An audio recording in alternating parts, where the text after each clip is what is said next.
Okay, this is the 1920s, Cultural Diversity and Conflict, Part 7, the presidential candidacy of Al Smith in the year 18, occupational hazard, 1928. Okay, Al Smith was a high profile New York City politician. He was born in New York City in 1873, I believe it was. His father was a Civil War veteran. His mother was an Irish immigrant. And he was, like a lot of New Yorkers, a Roman Catholic. Okay, he had benefited from the help of a very corrupt political machine that ran the city called Tammany Hall after the building where it had once met. I don't know whether the building was still there, but everybody knew what Tammany Hall meant. Smith himself appears to have been untouched by corruption, but he was put in place by Tammany Hall. Okay, he was mayor of New York two different times in the teens and the 20s. And he was really against type for 1920s politicians. With the 1920s, we'd been through progressivism, that kind of left a bad taste in people's mouths, and World War One, where we just sold our souls to it with such high-flown enthusiasm, thinking we're going to make the world, free from war, and then it's not over the all the wounds haven't healed before it becomes painfully obvious that nothing's really changed. So there was massive disillusionment. People didn't want to be called upon to make any kind of moral sacrifice anymore. So what they wanted in the 20s were politicians, mainly at the national level, who would just be sort of gray, fade into the background, bureaucrats who would run the government as if it's a business. That was a very high goal at that time. Businessmen were worshipped in that decade of prosperity. And stay out of the headlines. Don't ask anything of me. So, Americans who were entering a kind of culture permeated by a sense of, I guess, nihilism and uh, the values, everything, like everything being disproven. They just felt like they were adrift. And Al Smith's kind of against type. He was very high flown, flamboyant politician. Okay. He got some consideration in 1924 for the Democratic nomination for president. But that's just the peak of the arc almost for the Ku Klux Klan and a fairly heavy percentage to the delegates at the Democratic National Convention just happened to be Klansmen, and they scotched any chance of a Roman Catholic being nominated. That had never happened before. Okay. In 1928, he got the nomination with the Klan in full retreat. His name was put before the convention. He was nominated in the convention by Franklin D. Roosevelt, who had been an unsuccessful vice presidential nominee back in 1920. Then the following year, at the age of 39, I think, he was stricken with polio, and he never really recovered the use of his legs. He was in a wheelchair. He could limp along, hobble along. The reporters were careful to hide that from the public as much as they could, but Franklin Roosevelt appeared at the convention, nominated Smith, calling him the Happy Warrior, a term that stuck.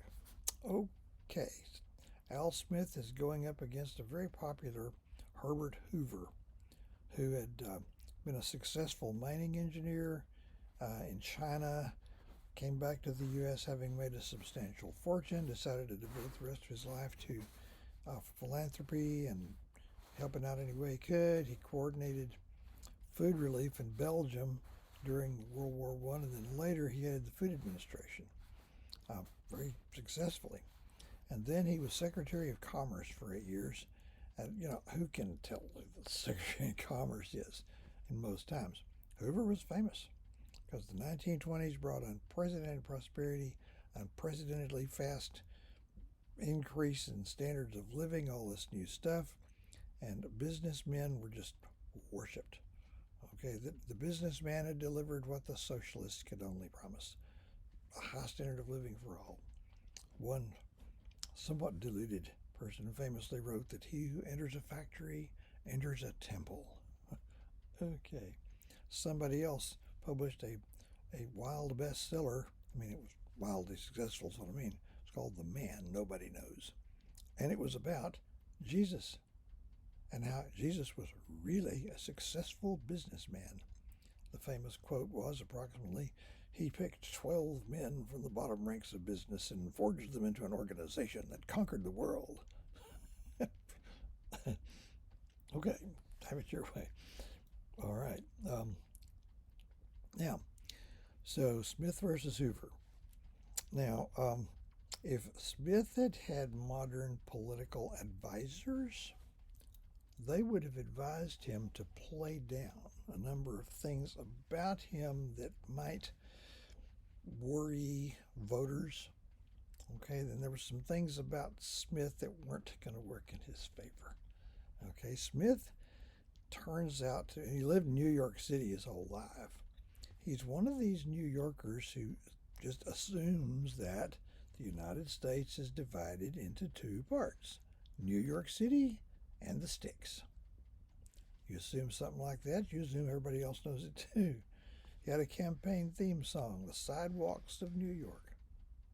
Now, don't you know that made loyal Democrats' heart go pity-pat down in Mississippi and out in Nebraska or maybe California?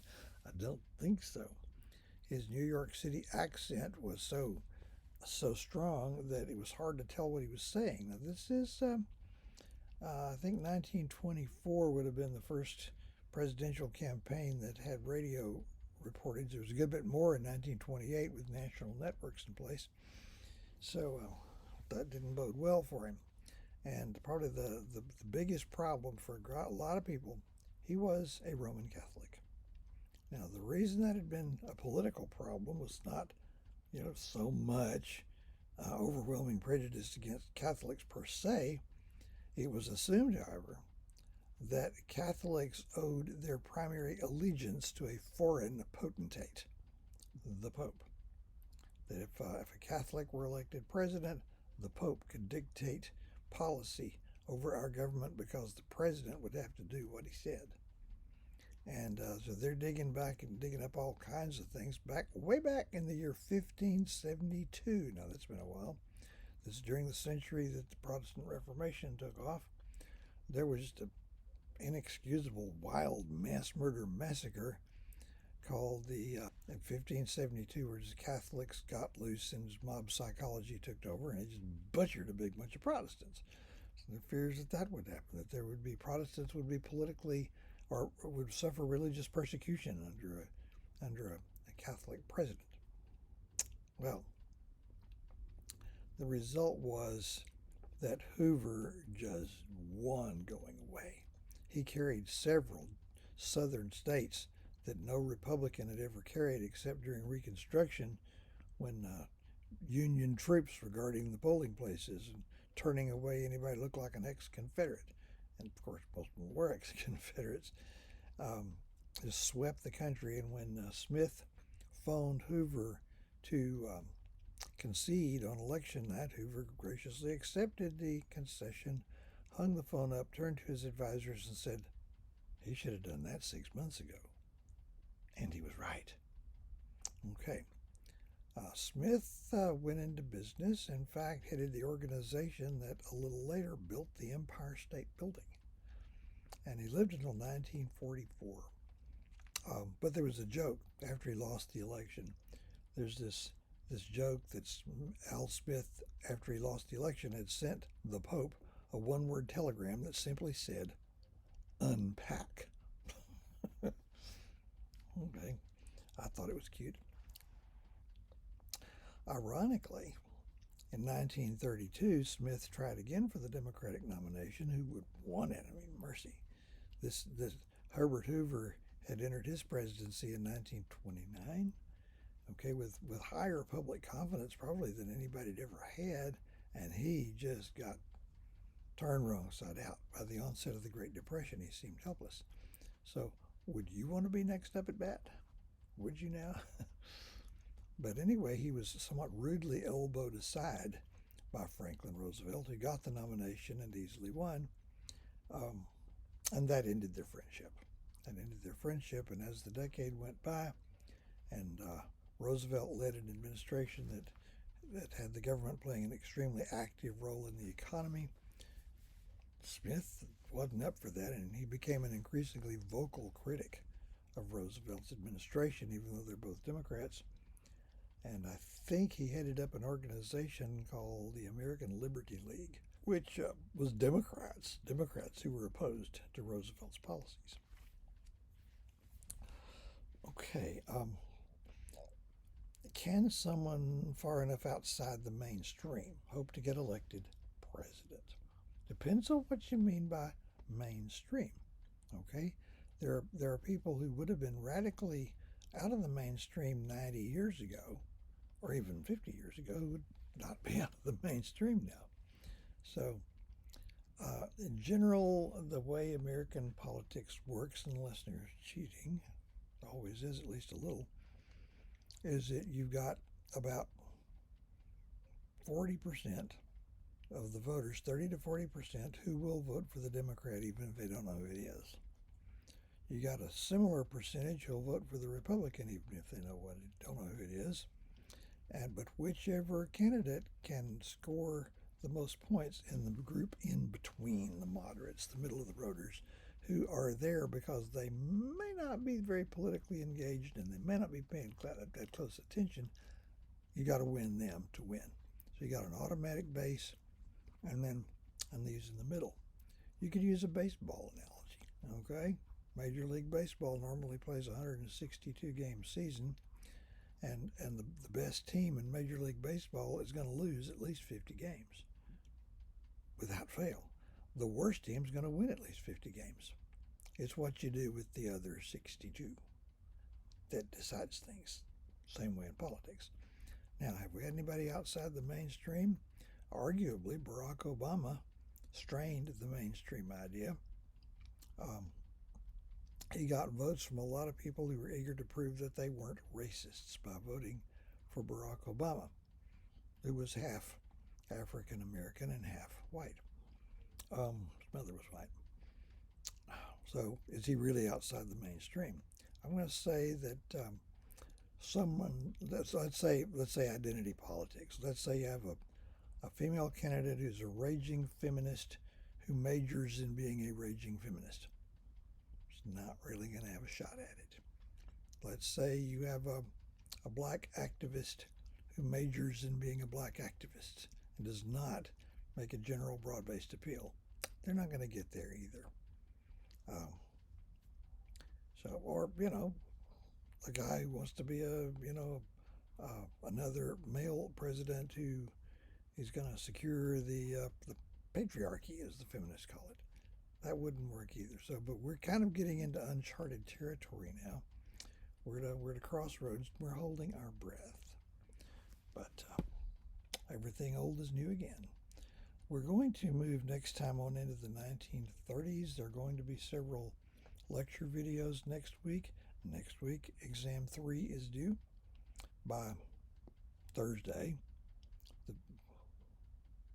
Thursday the 19th. Thursday the 19th, exam 3 will be due. Do watch the 30s videos. I'll see how far I can get with that. It's going to be about the run-up to the Great Depression. How we dealt with the Depression, how far we really fell, what two different presidential administrations, Hoover's and Roosevelt's, did to try to combat it. Neither one actually succeeded. So we'll see how far I can get with that. Reading that chapter in the supplements will be very important, more than usual, because I may not be able to get that far with those lecture videos. So there we are for the moment.